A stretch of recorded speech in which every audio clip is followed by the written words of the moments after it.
नर्मदे हर हर हर गोमती।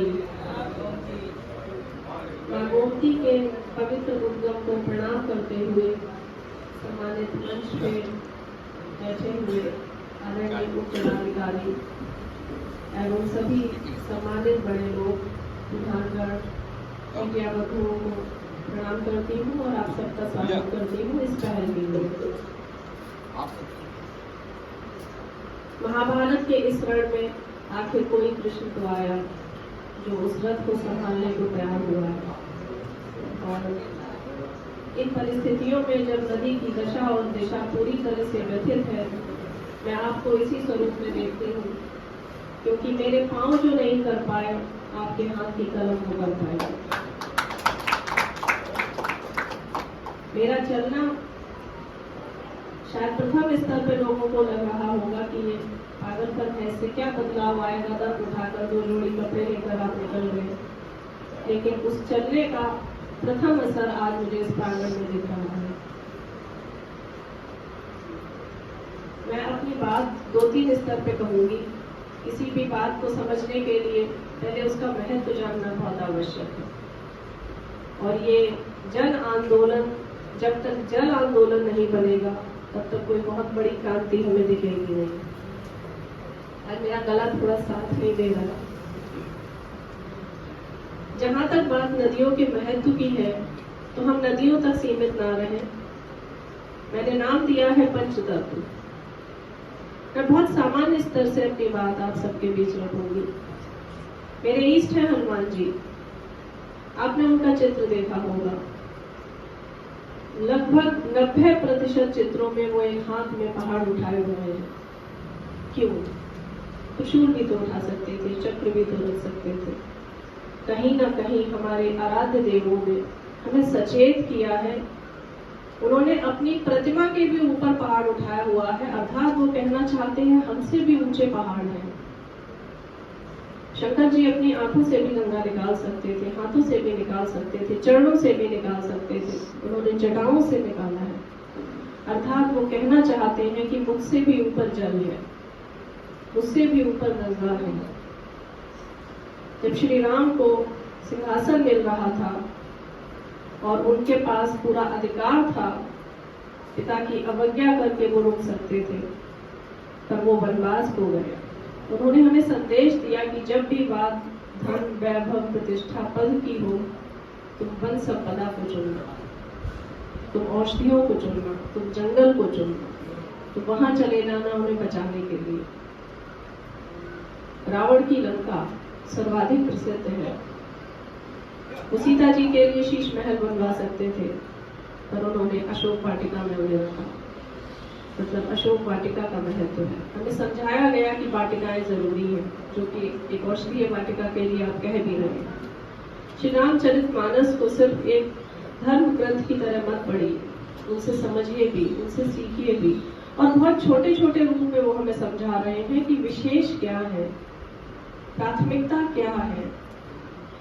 इस तरह से आप महत्व को अगर समझेंगे तो प्रातः उठने से लेकर रात्रि सोने तक आपको समझ आएगा कि सारे ग्रंथों का प्रतिफल यही है कि हम पंचतत्वों की रक्षा करें।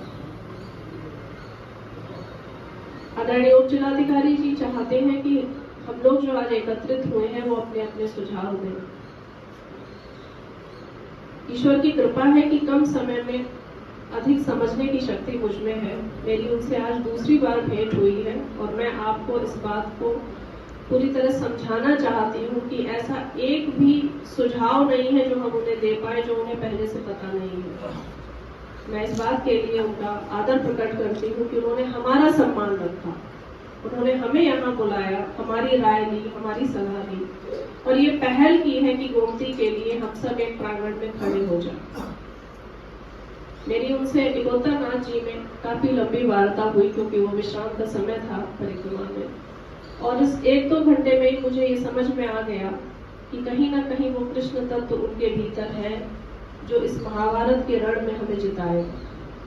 कहीं ना कहीं वो बहुत सूक्ष्म रूप से भले ही पांडवों की तरफ है, पर वो हमें जिता ले जाएंगे। लेकिन वो सुझाव कहीं भी रुक ना जाए। धारा जहां भी रुक रही है वहीं तो मृत हो रही है। आज का जो संवाद है, सबसे पहले उसकी एक दिनांक निश्चित हो। उस दिनांक में हम जितने लोग भी उपस्थित हो सके अधिक से अधिक वो आए और पिछले 30 महीने 30 दिन का मंथन करें कि हमने जो बातचीत की थी वो सिर्फ समोसा खाना और चाय पीने के लिए तो नहीं थी, तालियां सुनने के लिए तो नहीं थी। हम सब अपना अपना धन व्यर्थ करके गवा के यहाँ पहुंचे हैं, समय दे रहे हैं। तो इसका कोई मर्म भी होना चाहिए, कोई इसका अर्थ भी निकलना चाहिए। तो 30 दिन का हमारा एक लेखा जोखा भी होना चाहिए। तो इस तरीके से इसकी भविष्य योजना हम तैयार करेंगे। क्योंकि मुझसे बोला गया है कि मैं अपना विचार रखूं, अपने सुझाव दूं, तो परिक्रमा करने का उद्देश्य ये था, मैं गूगल से नहीं गोमती से जानना चाहती थी उसकी व्यथा और कथा क्या है। इसलिए प्रतिक्षण मैं तट तट उसके साथ चली। और पीड़ाएं तो आपसे भी उनकी छुपी हुई नहीं है। हमें बहुत बार ये नहीं बोलना है कि आशुतोष जी आए थे और पुलकित खरे जी आए थे। आगे के अधिकारी उसी श्रेणी में काम करें, इसके लिए हमें एक जोरदार आवाज उठानी पड़ेगी।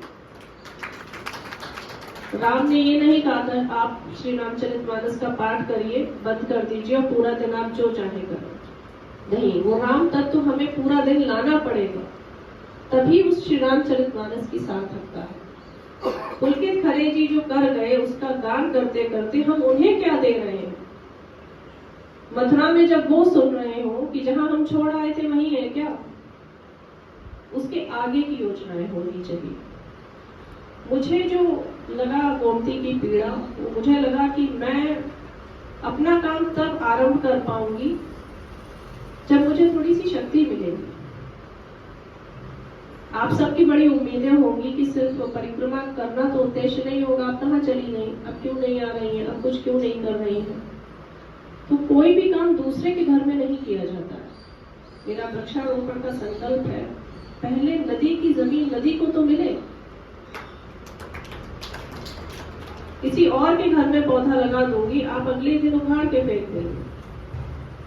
और नदी की जमीन नदी को मिले, इसकी ताकत तो उप जिलाधिकारी की कलम में ही हो सकती है। वो मेरे दंड में वो शक्ति नहीं है।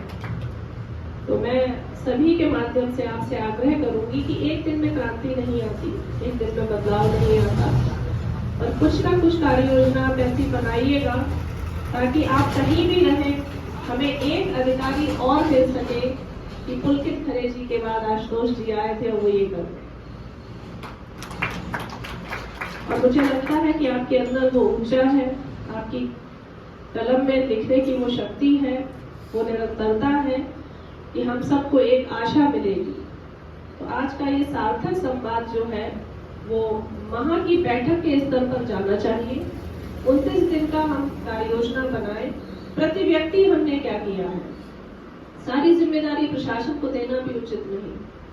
मैं बार बार कहती हूँ, जो काम सरकार नहीं कर पाती है वो काम संस्कार कर देता है। शायद कोई सरकार एक जत्था तैयार करती, भेजती, तो वो कार्य योजना में प्रोफेशनल तरीके से उद्गम से समागम तक जाते। पर मेरे माँ बाप के संस्कारों ने मुझे जो यहाँ से विदाई दी और जो भावपूर्ण यात्रा मैंने की, उसका कहीं कोई तुलना उस प्रोफेशनल यात्रा से नहीं हो सकती। तो हमें अपने घरों से संस्कार भी निकालने हैं। जैसे कि आदरणीय उप जिलाधिकारी ने बोला कि वो एक बच्चों के लिए एक शुरू कर रहे हैं, ये बहुत आवश्यक है।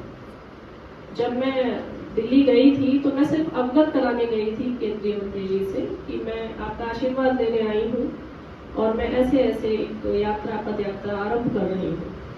उनका पहला प्रश्न था उद्गम कहाँ है, और ये मेरे लिए पीड़ा का विषय था।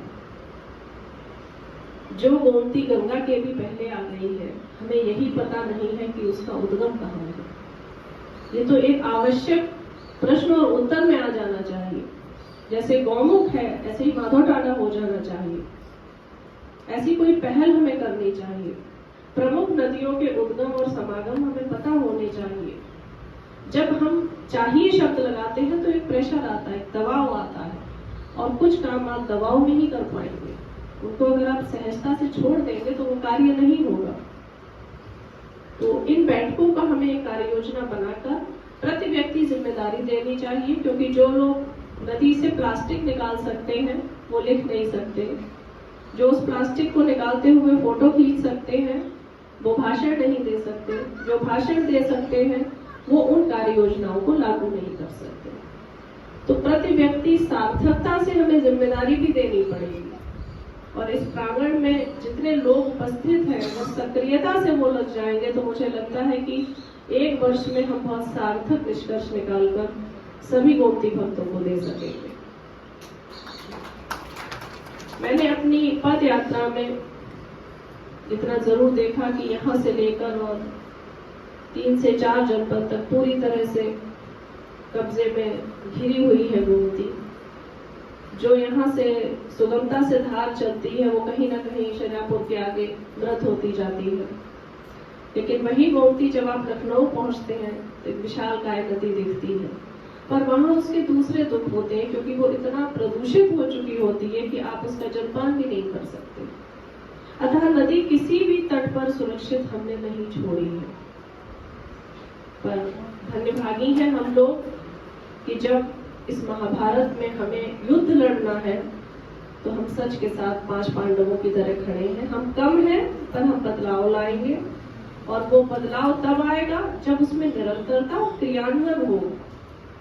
अन्यथा सिर्फ बात होती है, कार्य योजनाएं बनती हैं और चली जाती है। जैसे पुलकित खरे जी आए और वो उसको कार्य योजना को क्रियान्वयन का रूप दे गए, और आज उसका निष्कर्ष ये है कि वो नहीं भी यहाँ है तब भी हम नाम ले रहे हैं।